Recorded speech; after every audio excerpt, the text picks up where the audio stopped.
Hi, this is Jaya. In this video, we shall see the story of the monkey's fiddle from South African folk literature. Once in a land, there lived a monkey, and this monkey was very hungry because there was nothing for him to eat. The bulbs, the earth beings, scorpions, insects, and everything was all exhausted in his own country. But fortunately, he had a great uncle, Orangutan, who was living in another part of the country. So he decides to go there, and he goes there and he works for his uncle very hard, and the uncle is so very happy with his work that when he wanted to return to his place, he gives him a fiddle and a bow and arrow. And he says, with this bow and arrow, you can kill whoever you want. Whomever you aim, you can easily kill. And with this fiddle, if you start playing the fiddle, whoever is listening to that music will start dancing. They will not be able to stop it all. Till you play the fiddle, they will be dancing. And he gives it as a gift to him, and carrying that he comes. And once when he comes to his own land, the first person he meets is a wolf.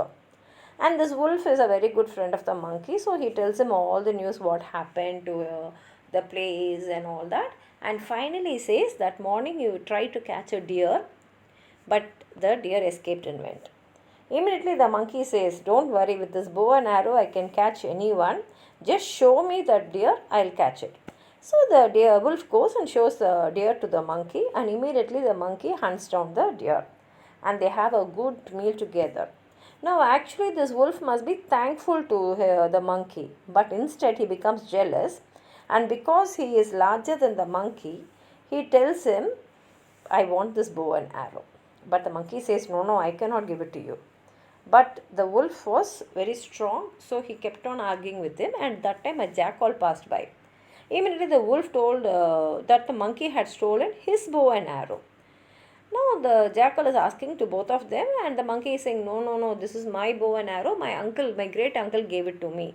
But the wolf is saying, no, this is mine. Why should a monkey have a bow and arrow and all that? And that time the jackal says, see, I don't think I'm qualified to settle your case. Why don't we go to the court, because they will have the lion, tiger and the other animals, and they will decide who has to have the bow and arrow. And in the meantime he says, to settle your quarrel, this bow and arrow should not be with any one of you, because if the wolf is having, monkey will be angry. If monkey is having, means wolf will be angry. So you give it to me till the court settles your issue. Then if the court is telling, give it to this person, I will give it to that person. They agree and they give the bow and arrow to the jackal, and the moment he gets the bow and arrow, he hunts whatever he wants to eat and all that. And here the monkey and the wolf, they are arguing, and finally they decide, okay, we'll go to the court and we'll get settled. By then the jackal also has collected a great feast for himself. Now when the monkey comes to the court, he is not able to argue properly. His evidence is very weak, and that makes it very worse, his case very weak also. And here the jackal, who had now knows the power of the bow and arrow, thinks, now if I give this bow and arrow to the wolf, if I say, no, this belongs to the wolf, now I can definitely use it from the wolf. I can use it for myself, because the wolf knows that this bow and arrow actually belongs to the monkey, but only to help him I am giving it to him. So the jackal also says, okay, fine. Actually this bow and arrow belongs only to the wolf, because I listened to both arguments, I verified and saw and all that. Now what happened is, now the monkey has come to the wrong side, and stealing something from another animal is a great crime in their land, and therefore the punishment for that theft is the monkey should be hanged. Now the monkey didn't know what to do, but the fiddle was with him.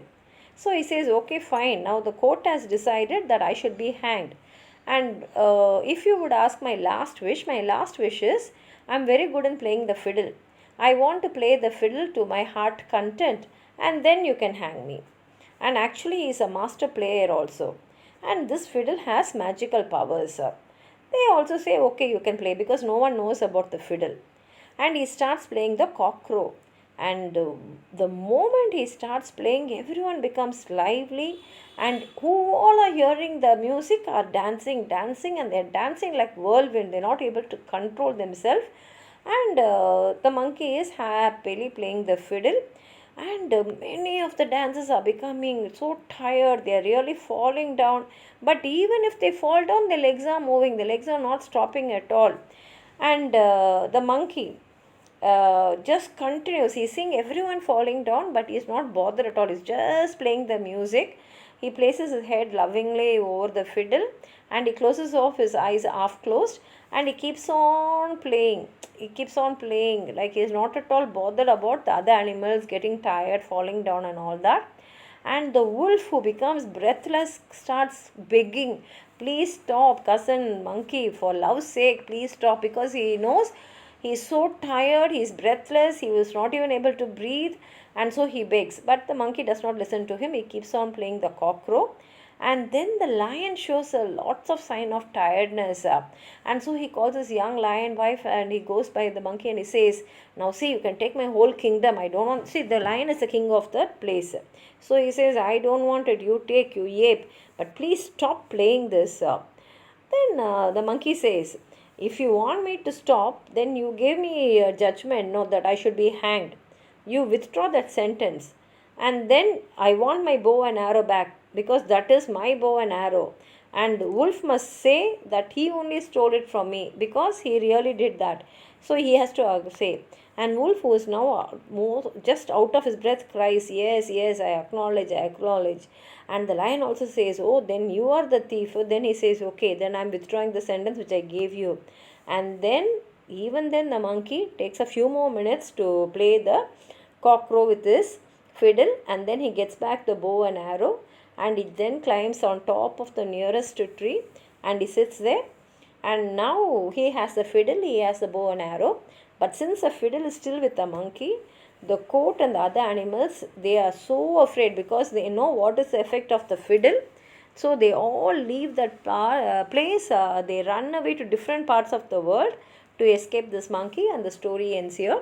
If you have anything more to add on to what I've said, please write it in the comment box, like the video, share it with your friends, and if you have not subscribed my channel, please subscribe and support. Thank you.